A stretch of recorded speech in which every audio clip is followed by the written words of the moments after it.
At nagkilig sa harapan ninyo ngayon. Sa totoo lang. Ikaw ba talagang sumulat nito? Mr. Alvaro.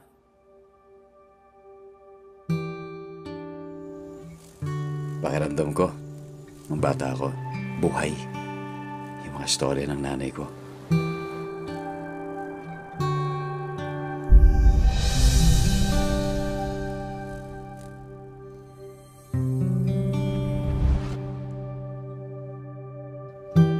Hanggang sa dulo ng mundo.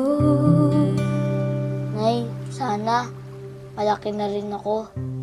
Parang yung ibang bata, baka paging matapang na rin ako. Hanggang maubos ang Alam mo, anak, matapang ka. Mas matapang ka kaysa sa iniisip mo. hanggang